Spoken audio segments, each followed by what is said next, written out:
Good afternoon, ladies and gentlemen. It is 2:28 and it is Tuesday, the 16th of March, 2021. Good afternoon. How are you? Lovely to see you. It is a mild day here in Kent. Today we're going to be talking about the boxer. What's my dog doing? Marvin Hagler. We're going to be talking about the 2.6 2.6 million pound briefing room, which hello, sounds to me a little bit like where you go and try on new pairs of trousers and that, when you go down to Burton's and stuff. Oh, go and try them on in the briefing room. Lovely.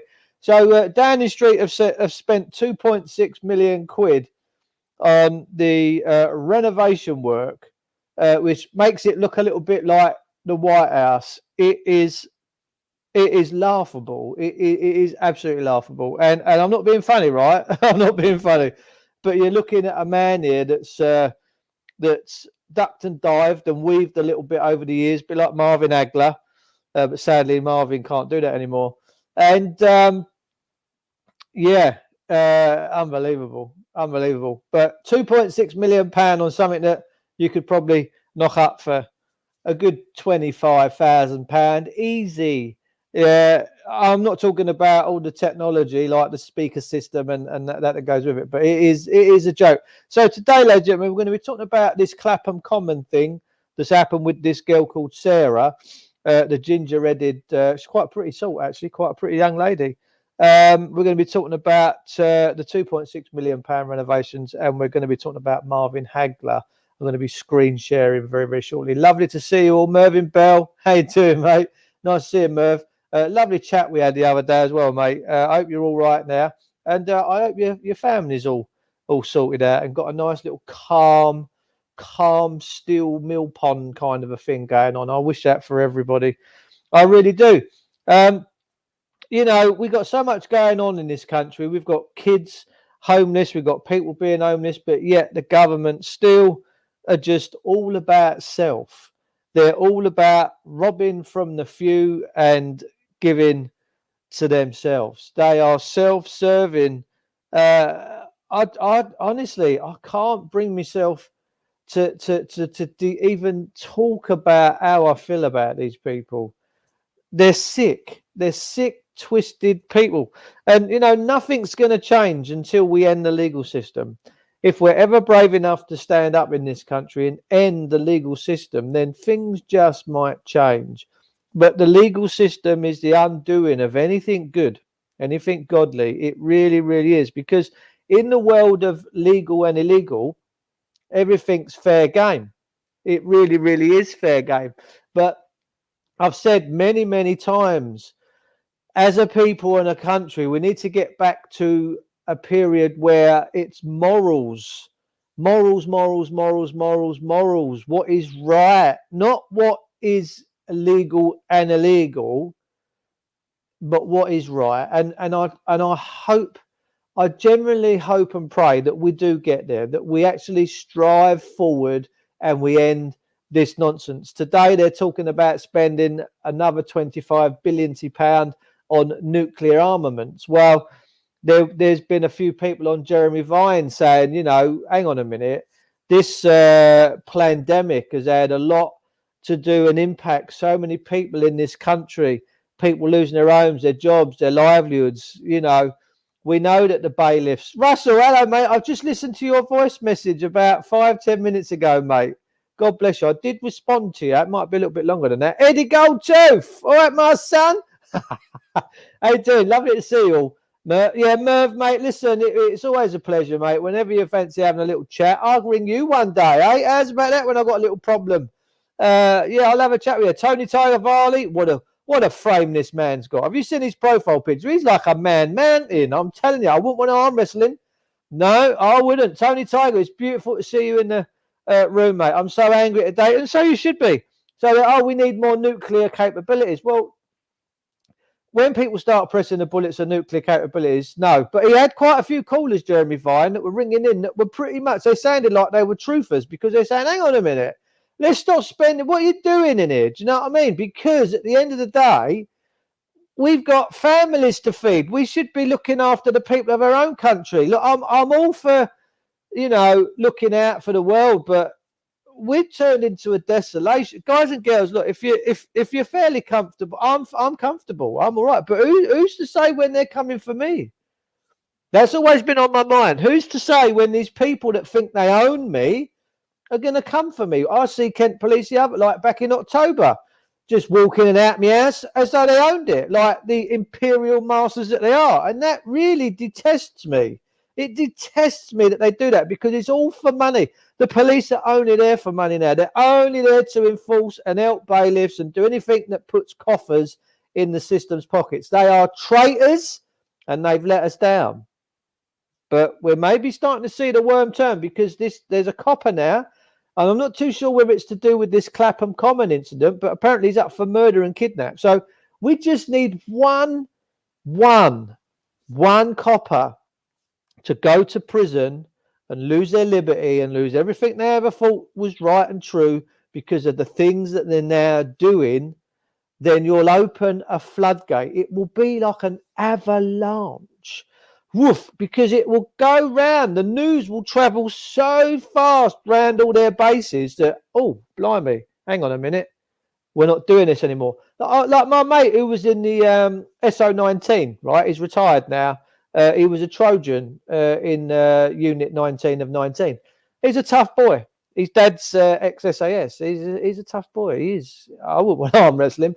But the thing is this. He said, if one of us ever got arrested, because we was talking about the Mark Duggan, this is how long ago it was, the Mark Duggan situation, and he said, look, if any of us in firearms and tactical firearms ever got sent to prison for murder, if it was found that what we did was unlawful and we murdered someone and we got sent to prison, he said, trust me, there would be no police on the streets with guns. Now, I'd like to see that, because it's only through what we've allowed through the legal system that we're in such an evil, wicked, vile place. And if we perpetually continue to go down this path of destruction, Lord knows where we're going to end up. And the insanity from the system is just getting well out of touch, all right? But my friend said, he said, if any of us got sent to prison, we would, security by way of Liam. We'll have a little chat about that. If I can find it, I'm going to do some screen sharing in a second. So if I can find it, I'll share it with you. There's been some council people step down from their positions by having liens placed on them in a group that we've got on Facebook, which has got thousands and thousands of members now, set up by my gorgeous mate, Baron David Ward. Security by way of lien. It is really powerful.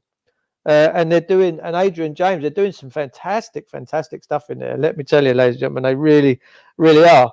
But my friend said, I do have a brain that does flip around. He said, if any policeman or woman ever got sent to prison for murder for their 9-to-5 job, he said they'd all give their guns up. He said they wouldn't be out. He said they'd be out there beating the street, doing all this. There's been another incident in Kent where a lad was really polite, really polite, and a coppers give him a right pasty tasting, give him a bashing, big time, and now they're under review and scrutiny for that. They've turned into a den of vipers. They're animals. They're so far out of control, and what bothers me is that in their tiny minds they think it's acceptable. Oh, it's acceptable to go out and beat people. It's fine. It's easy. Don't worry about it. We cuff them.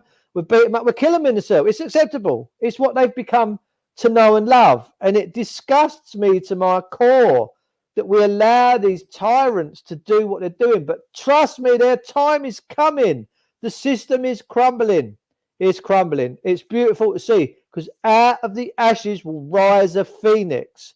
But we need good men and women like you that view and share and dare to care, that are going to make the difference. You all individually in your own ways make such a difference when you take back your power and control and say, I don't want no part of this system anymore. It's wicked, it's evil, it's demonic.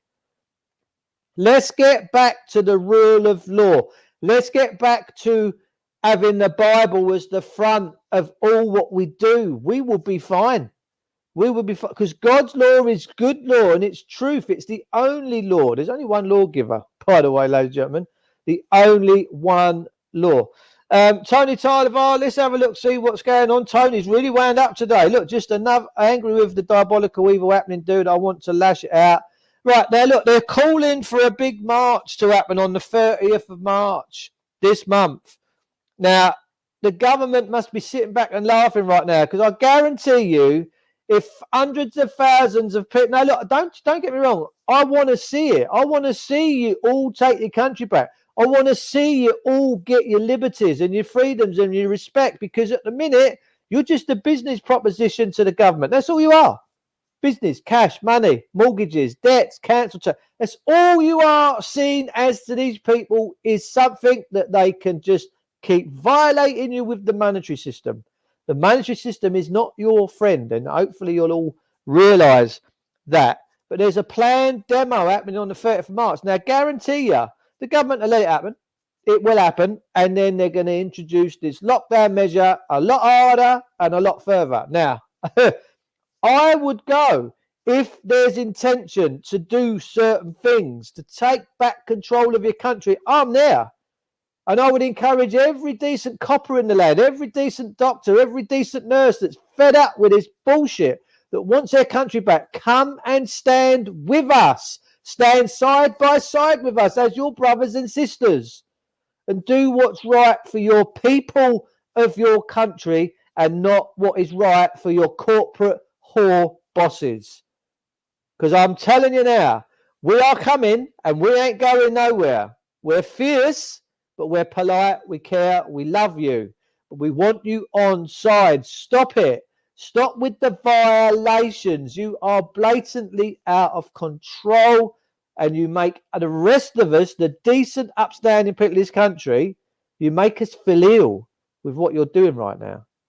You're not heroes no more, constables. You're not. I'm sorry, but you're not heroes. You used to be. You used to be. So anyway, Marvin Hagler. We're going to be talking about Marvin now. I'm going to be doing a bit of screen sharing. So I just need to jump onto my YouTube channel on my phone so I can see what you can see. And we're going to be talking about the sad, tragic loss of Marvin Hagler, who has had the jab. And this is one jab that he's not managed to survive, unfortunately.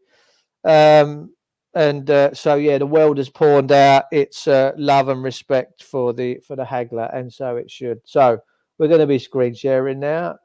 So let's screen share. Just bear with me. This is not the ITV news or the BBC. You know, I'm very grateful to all you that tune in and give a big shout out to every single one of you. God bless you all. And keep doing what you're doing. The Met Dam, right.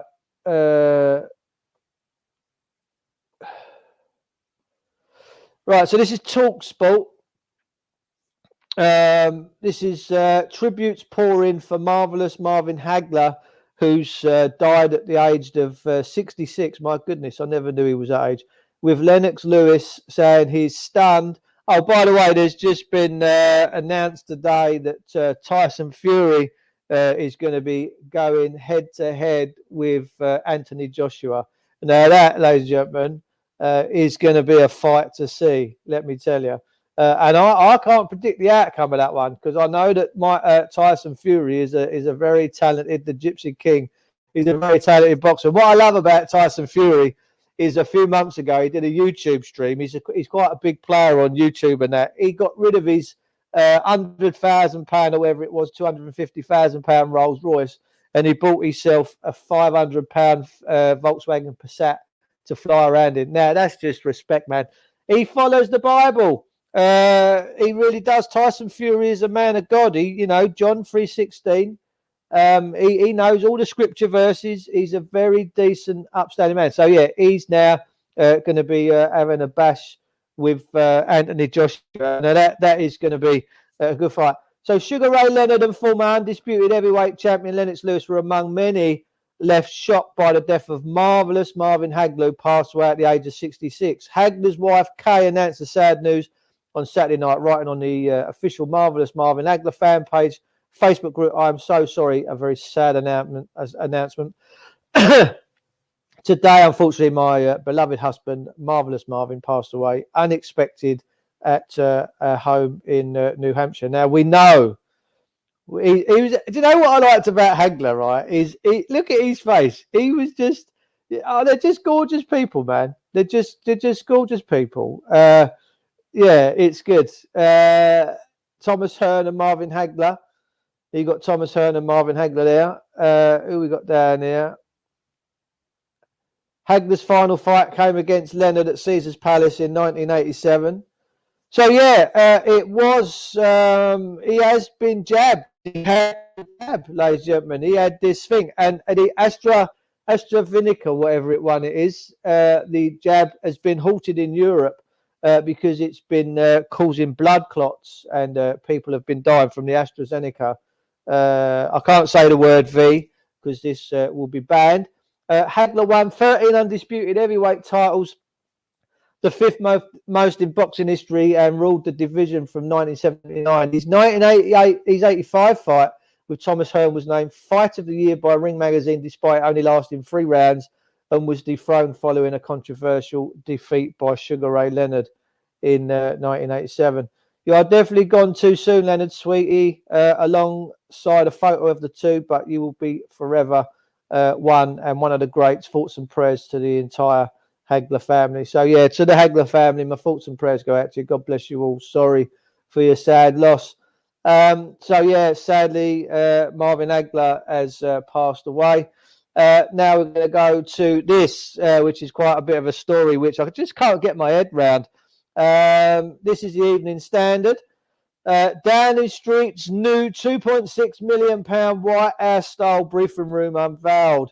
Social media users poke fun at Henry Hoover sneaked in the picture. Where's Henry? Let's have a look. Oh, look, there's Henry. Henry's over on the right hand side there, ladies and gentlemen. So, look, you know, I said many years ago, when it comes to fashion and bits and bobs, we're always generally 5 years behind our brothers and sisters in America. And here we go. This is supposed to look like the White House. I would beg a question as if to say, does that look like the White House? No. This, ladies and gentlemen, what you can see on your screens in front of you has just cost you guys £2.6 million. Yes, for 4 Union Jacks, some columns and some blue stuff and some LED lights and a little platform. That's just cost you £2.6 million. You can't make this up, ladies and gentlemen. Social media users have mocked Downing Street's new White House style, which is what we're doing right here, right now. Media briefing room as the final image of the 2.6 million facility was released. It looks like a spitting image sketch, really. It honestly, it looks like something that they've knocked up in Blue Peter. You know, with sticky back plastic. It's just not right. The images published by ITV News on Monday shows the room in number 9 Downing Street has been kitted out with cameras and rows of chairs for journalists.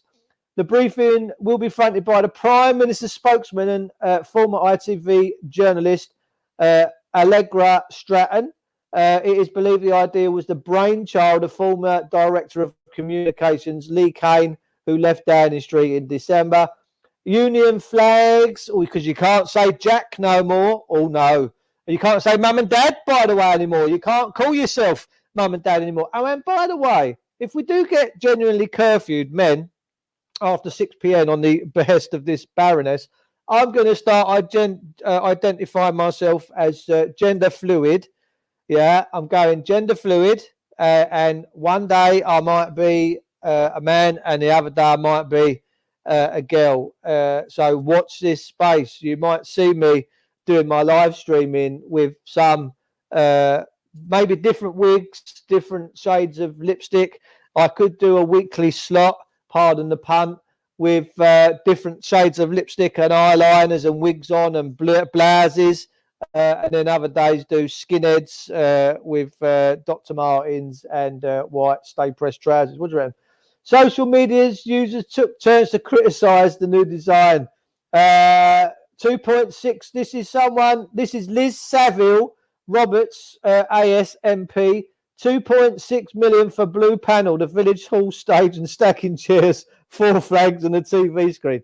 Honestly, it is a joke. This is just, it's getting beyond a joke. Now, look, I'm not being funny, right? Here we go. Durable, Wilco's matte durable paint, boss, 2 for 25. 2 for 25. You can go and get all your timber bases and bits and bobs at B&Q's. You've got your Union Jack flag. They're going to cost you, I don't know, 10 quid on eBay. So you've got 4 of them there. That's 40 notes. This kind of stick it together carpet flooring. Some people for the McDonald's adverts, they normally cut these things out, stick them to their soles of their slippers. They walk around the house, save some carpet in the house. Quite a clever idea. So I think you're getting Dan Wright said it all. First pics taken at down the streets, £2.6 million media briefing room. Looks like there's Brucey Forsyth there in the background, ladies and gentlemen. Decent attempt to design a set that makes it easy for internet to Chomsky stuff onto. Look. This has cost You can't make this up. Now, look, I want you to understand that room was already there. It might have had a few bits and bobs in it, yeah, but it was already there. They have spent £2.6 million of the taxpayers' money. Well, it ain't even the taxpayers' money. It's just money that they press print off. They are sticking us further and further and further and further into debt. Why? Because they're crashing this country. As you can see here, we've got 2.6 million and they haven't even got a Dyson. They've got a little old Emery. Look at that. Look, boss. I think we should all be ashamed, really, of ourselves, of what we've allowed our politicians to get up to. They have really lost the plot. Labour said we are expecting something a bit more impressive, given the sum spent on the long-delayed project. The images emerged as the HuffPost website reported that the renovation works were carried out by Megahertz, a company owned by a Moscow-based firm that carried out technical work for a state-controlled broadcast Russia Today. Ms. Stratton, a former journalist, said there was absolutely not any security concerns, adding clearly, in a contact like that, we all take the necessary measures to ensure the highest standards of security. God bless her.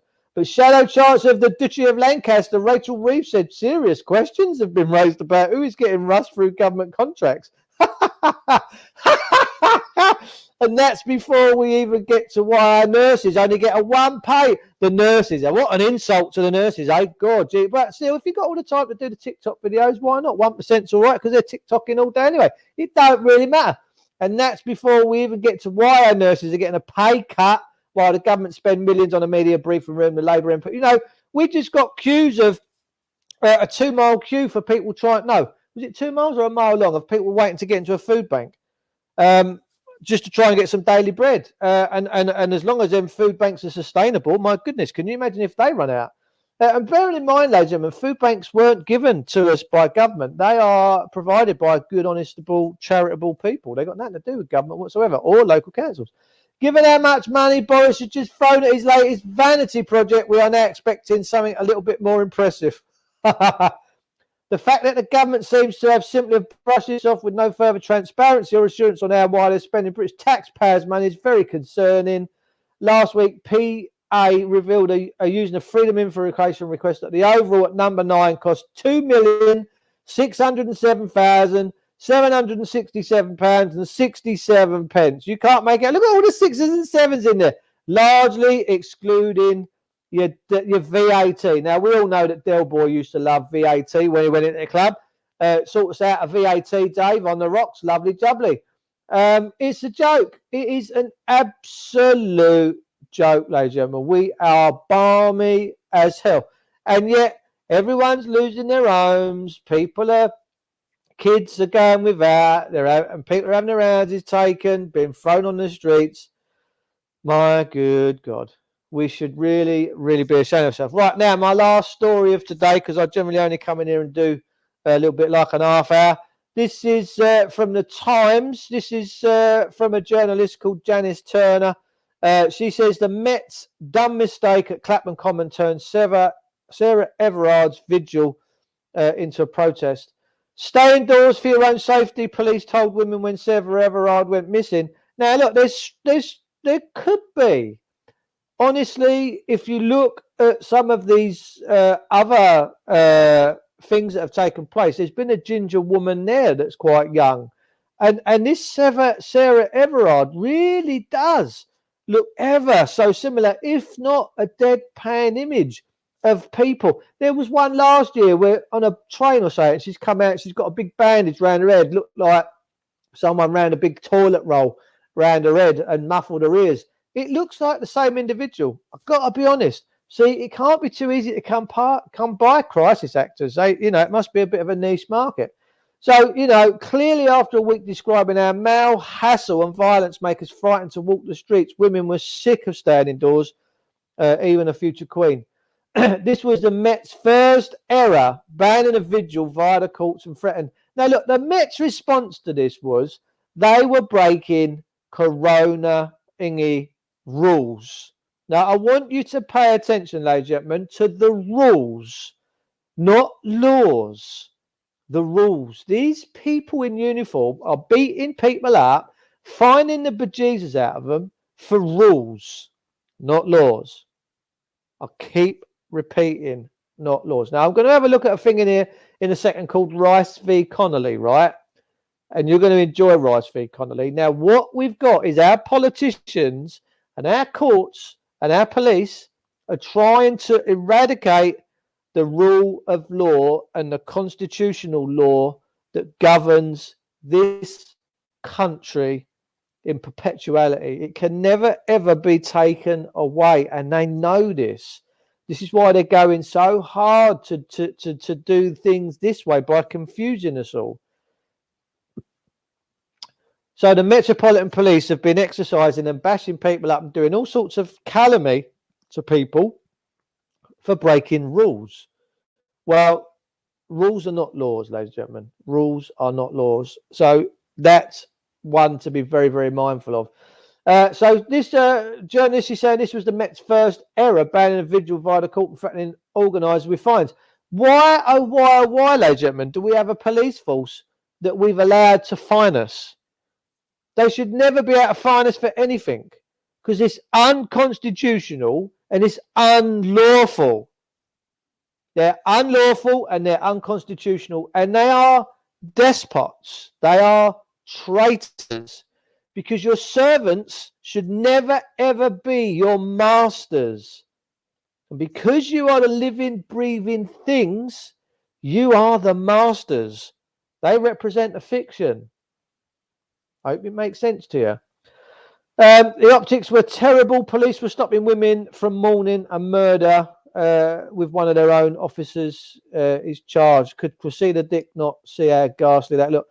Now, this guy, I'm hoping that it's mentioned in here, the copper that murdered her is now up for murder and kidnap charges. So I genuinely do hope and pray that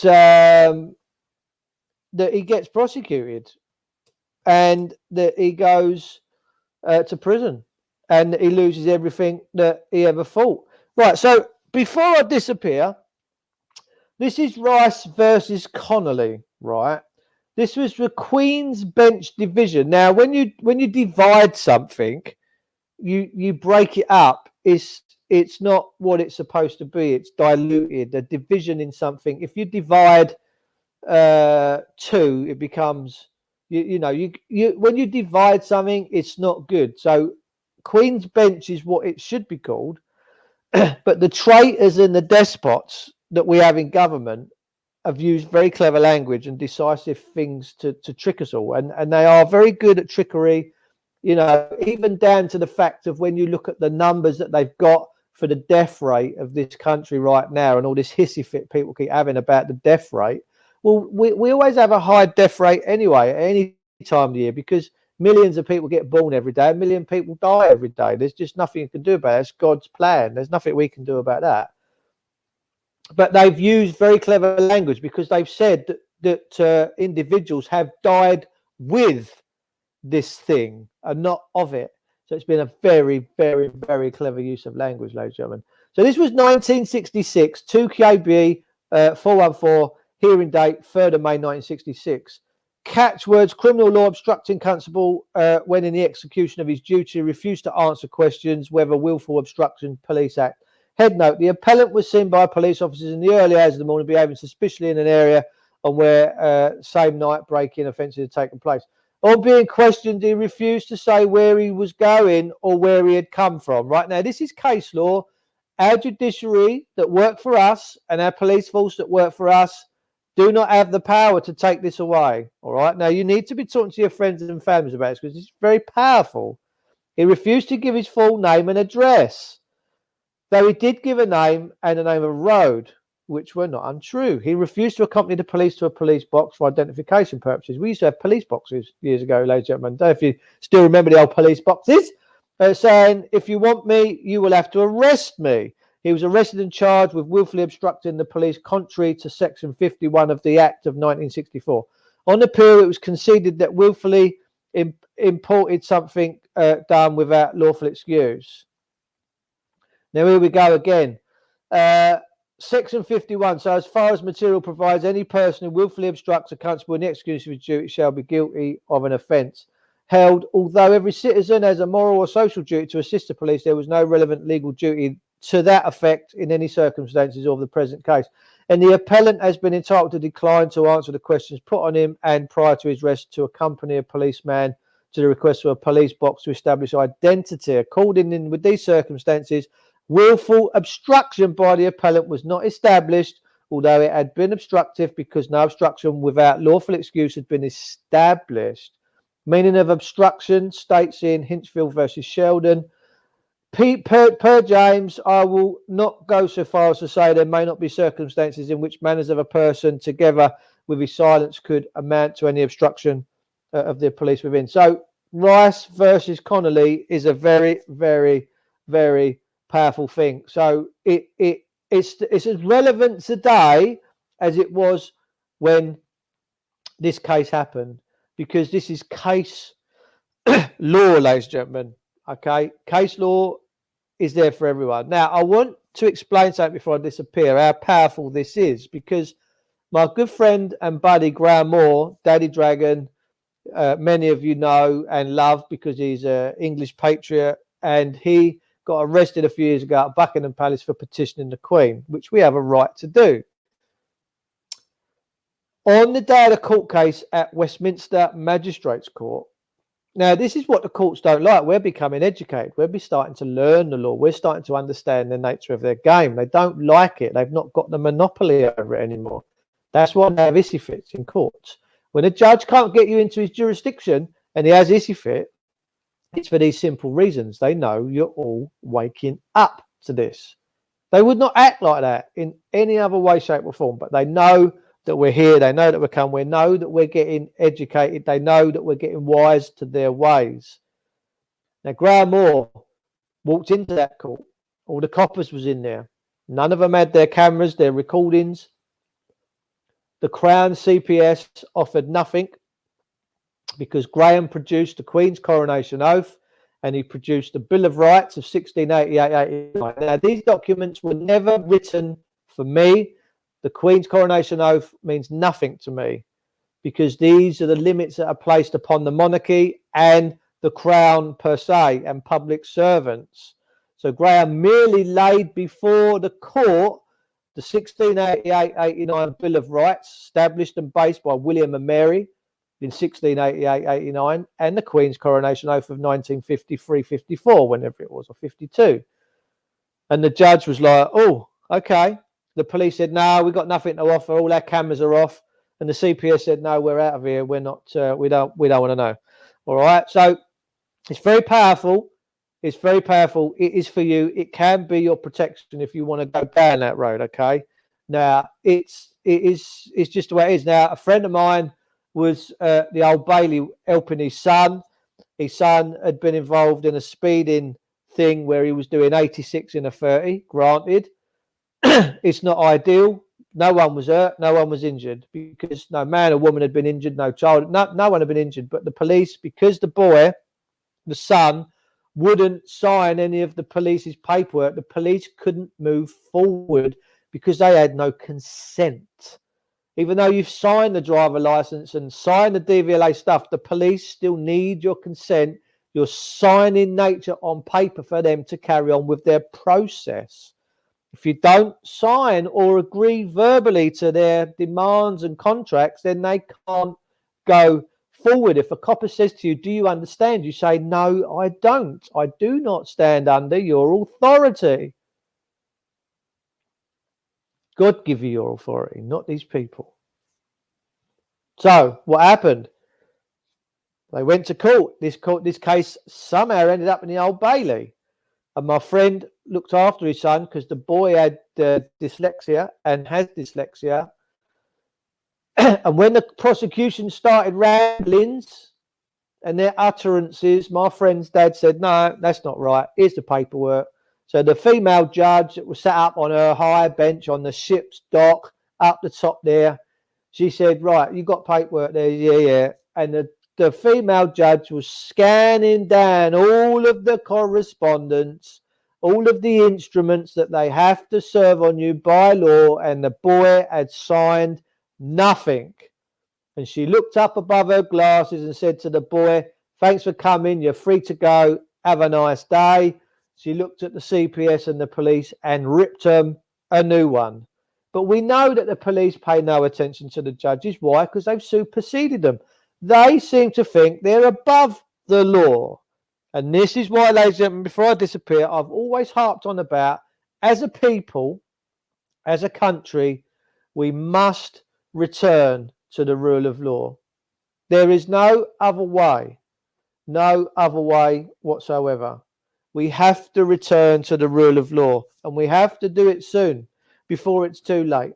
Because as you can see, things are clearly getting very, very, very out of hand. And you might be saying, well, what is the rule of law? The rule of law is basically biblical scripture where everybody is equal and subject to the law. You murder, you rape, you pay a price for it, and so you should. So that's where we need to get back to. Our public sector workers have now become our masters, and we have to remedy that situation. It's only us, the people, that can do that. So, ladies and gentlemen, I am up at 40 minutes. I want to thank you all for tuning in today. To Marvin Agler's family, I am so sorry that you've lost Marvin. May God bless him. And you've got Anthony Joshua and the Tyson Fury fight to look forward to. Actually, I'm quite excited. I'll see the outcome of that. That's how they earn their money. Big guns. And you know, I think Tyson Fury does quite a bit of good with his dollar as well.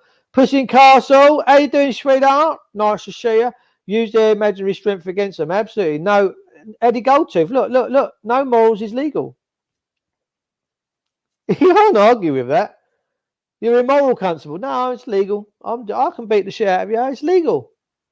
We've written it for our parliament. We can do what the Jesus we like to you, because mammon has made it so. So anyway, peeps, thanks for tuning in. You know, make of this what you will. Thanks for tuning into my channel. Please subscribe if it's your first time. If not, press the bell button for further notifications, and you'll get them updates. And give me a thumbs up. It just helps. It really, really does. So I'll be seeing you all very soon. Have blessed afternoons. And don't forget, the summer's coming. If you can, get out and about. Just carry on with your life as normal, because God give you a life to live. All right? I'm an ambassador of God. I speak God's truth. I read his book and his word every single day. You are here for a reason. Your life is yours. It's not another's. It's yours. We are pushing back now, and we are making waves. And there's a lot of good things happening with the wave security by Lynn. We're seeing big council bosses leave their jobs because they know they're in for the high jump. We're coming for them, ladies and gentlemen, but we are the light and they work for the darkness. We will eradicate the light, and we will bring back we will eradicate the darkness, and we will come back to light. We have no choice to. We really, really do. So I love you all. Stay blessed, stay safe, love each other, look after each other, give each other a little hug now and again, just to let each other know that you're still alive, you're still breathing, you're still here, you're still present, you're still worthy, you're still valued, you're still loved, you're still trusted, and all them great things. Forget the fear, forget the people that are screaming and shouting and have got no control over their minds. Don't worry about them. They've got choices to make. I'll see you all soon. For the love of money, or the root of love me, not the money, the love of it itself. That's out of Timothy. That's 2 Timothy, I do believe. Anyway, I'm off. In my Father's house there are many mansions. Absolutely right. God bless you. We'll have to have a chat, Puss in Castle. we'll have to have a chat. Listen, I've got to go. I've got stuff to do. I love you all. Stay blessed, stay safe, and carry on watching the shit show because it's getting funnier by the day. Take care.